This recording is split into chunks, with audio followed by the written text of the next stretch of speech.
Welcome back to My Block Jags. I am Denero Scurry. And this is going to be my third video in 3 days. It's a lot been going on with the whole Unique finally being traded, that saga ending, to the Jaguars cutting Leonard Fournette, or waiving, cutting, however you want to say it. But it's a lot been going on. And now today, Monday, we got some more news about what went on with the whole Fournette releasing and everything. You can take it however you wanna. I'm gonna give my opinion on it, but Mark Long, insider reporter for the Jaguars, he was on 1010 today, and he dropped a couple of bombs. He dropped a couple of interesting bombs from what he's hearing. At first, I didn't know who the guy was. I got in the car and turned on the radio, and I just heard him talking. I didn't know who it was. And then later on, they said his name or whatever. So then I was like, okay, I follow him on Twitter, so I was familiar with him. But and on Twitter, most of his information on Twitter is right, and I get a lot of a couple of reporters I follow. I get a lot of the information from from them. So sometimes, a lot of times, I agree with what he said, or not that I agree, but I trust what he's saying. But today, what he dropped was kind of off, in my opinion, my personal opinion. He said that he said it was basically multiple reasons why Fournette was ultimately cut. He said locker room issues. Of course, we all knew about him coming late, the meetings and stuff like that. He got suspended his rookie year for coming late to meetings and late for the team picture. Coughlin suspended him for that. Of course, we all knew about that. He sat out one game, and just promptness. They said he was just always late, and not to mention he was kind of he wasn't taking it serious. From what I'm hearing in the locker rooms, like always clowning and meetings and stuff like that. Wasn't really taking it serious. Was like a big kid, didn't know how to cut it off. So that's one of the things that's coming out about him. But I think we kind of been heard that about him. Another thing he was saying was the ownership and management is trying to clean up the culture. So that's interesting. They're trying to clean up the culture. So he was the last, I guess, he was the last domino from all the headaches that were here before with Dante Fowler, with coming to find out, maybe Allen Robinson, to Jalen Ramsey, to Unique Ngakoue. Unique Ngakoue wasn't really a bad person. It was just, in the locker room, everyone loved Unique. Coaches loved Unique. It was mostly about the contract, but the contract shit would have eventually spilled in the locker room. But they said they're really trying to change the culture, and they said he was kind of like the last domino piece. That's what Mark said. So, I don't know how I feel about that, because to me that sounds a little fishy. Why would you, if you wanted to change the culture, you would have knew that, you know what I'm saying, before training camp started. You knew that. You know what I'm saying, a month ago, that you wanted to change the culture. You knew that in the draft when you wanted to change the culture, because you was drafting high character guys, so you knew that, you know what I'm saying, back then. So why would you wait 2 weeks before the season? I don't know, that sounds kind of fishy. He also said could have came down from management.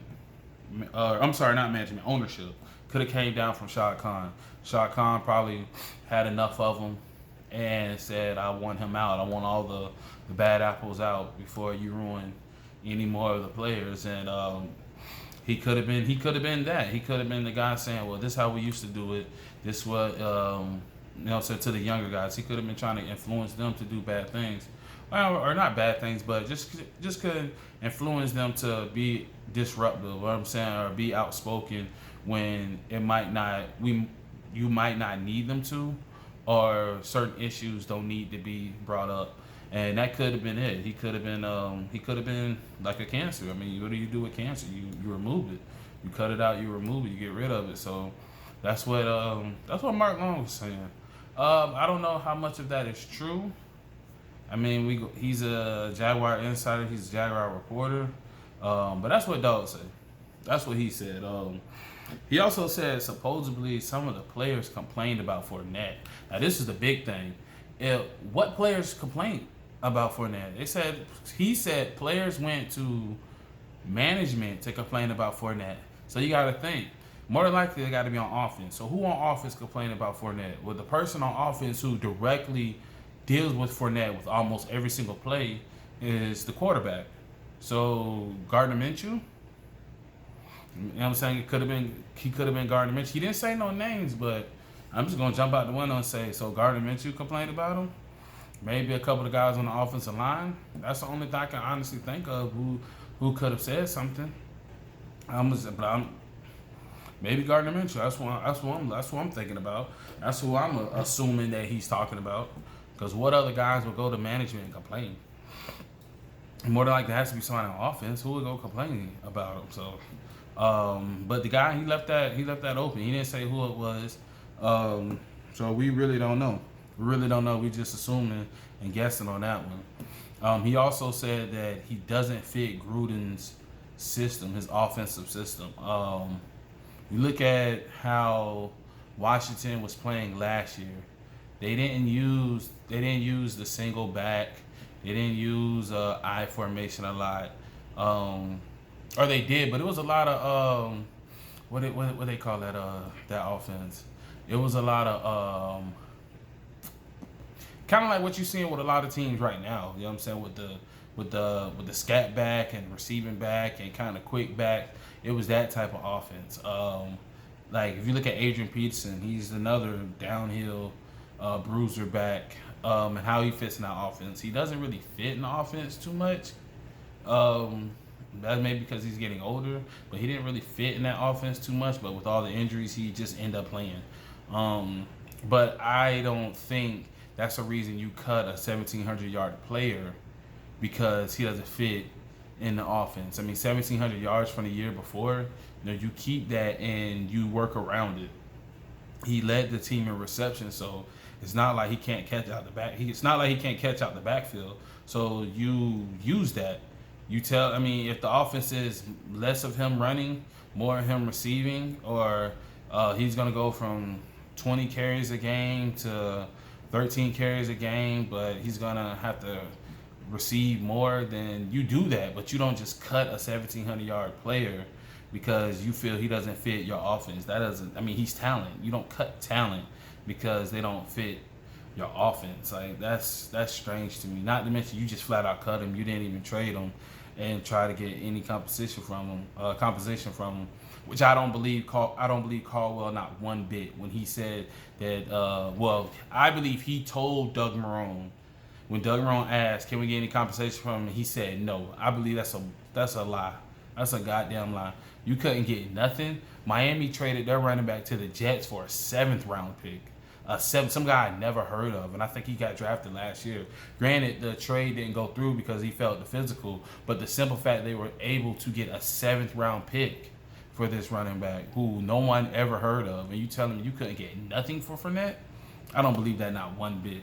And not to mention Marrone, when he said it in the presser, we couldn't get a 5th, 6th, or 7th for him. Come on, dog. Like, you already cutting him. Why would you say that? Like, that's some real shiesty ass shit. Like, I didn't like that not one bit, but none of that made sense to me at all. Like, if this guy don't fit your system, if you can't figure out how to fit this talent in your system, maybe this is the wrong system. You know what I'm saying? That's wild that 2 weeks before training camp, now you come out and say he doesn't fit the system. You knew that in the offseason. You knew that in the draft when y'all didn't draft a running back that would fit your system. Gruden was here. You knew the system he wanted, and you didn't pick a running back that fits his system. But you wait to training camp where Fournette's getting all the first team reps, and you cut him 2 weeks before because now he doesn't fit the system. That makes no sense at all. No sense at all.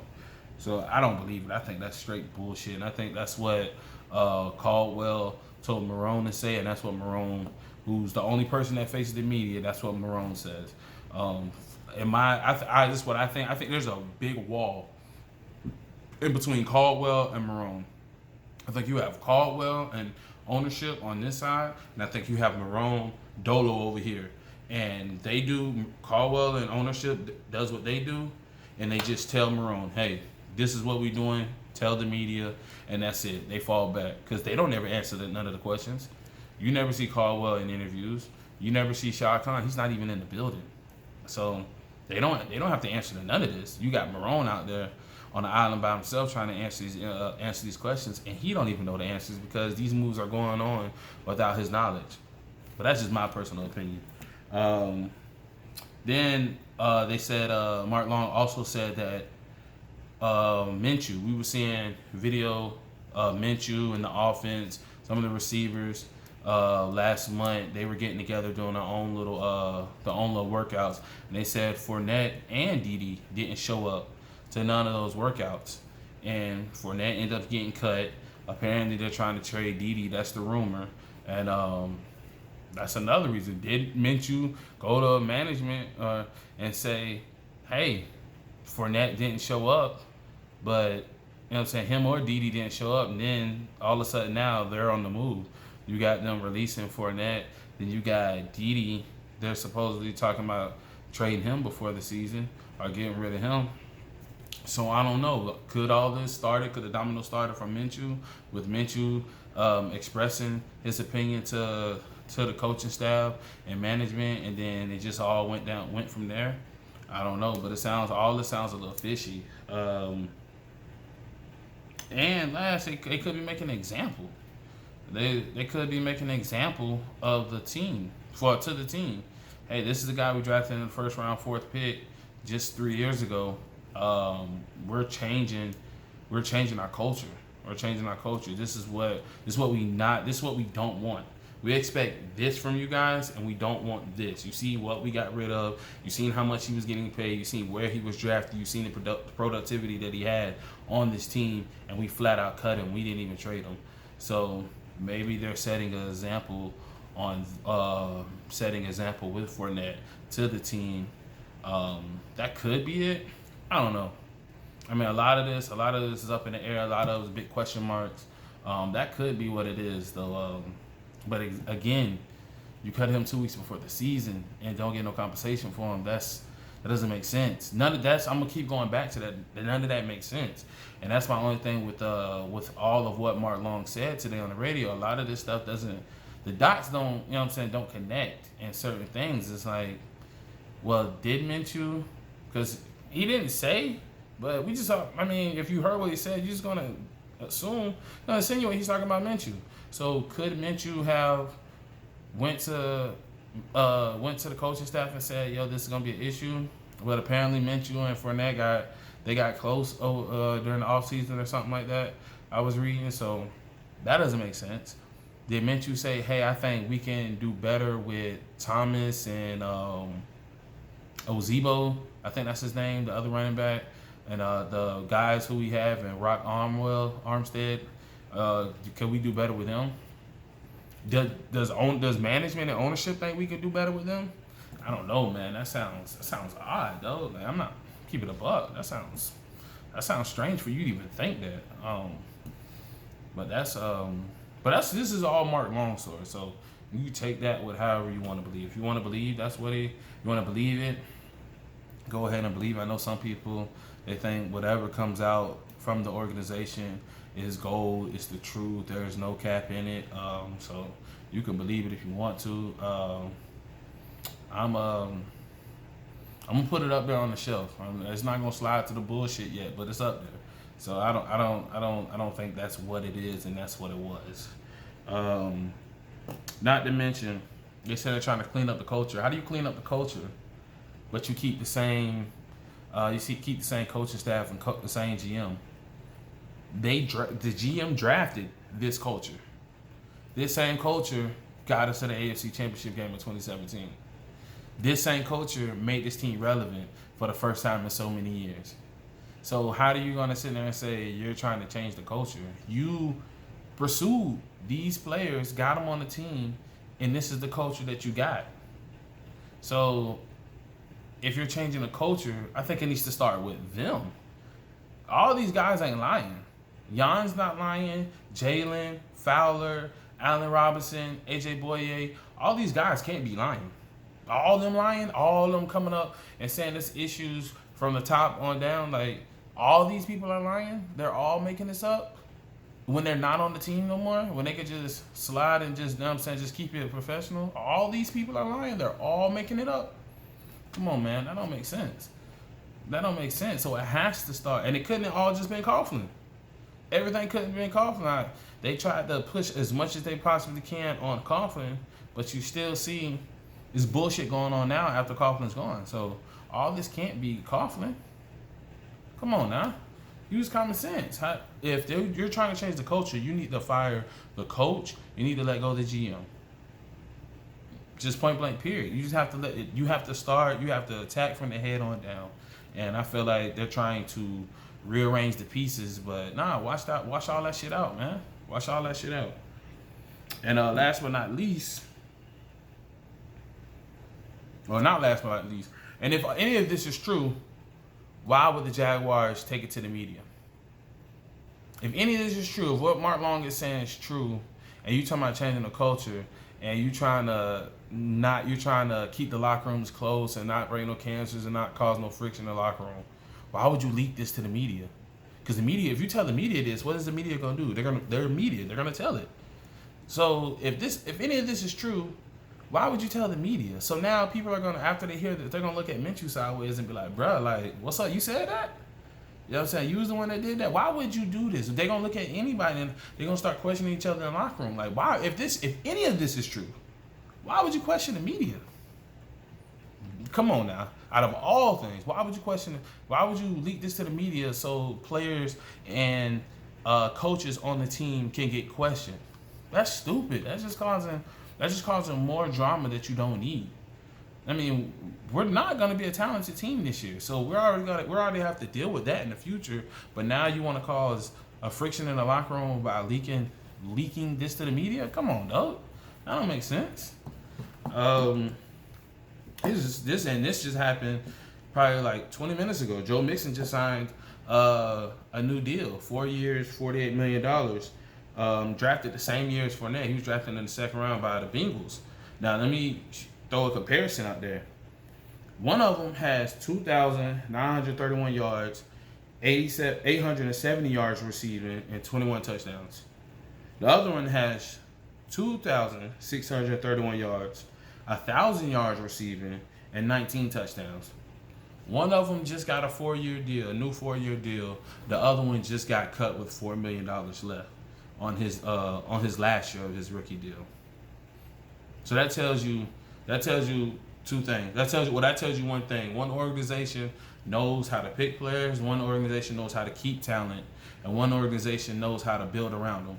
Other organizations is dumpster fire and don't know what the fuck they're doing. I mean, that's that.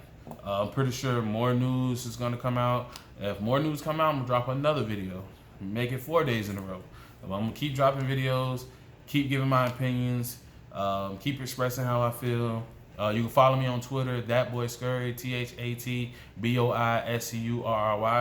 You can hit me up in there on Twitter or in the comments and let me know what you guys think. But until then, that's that.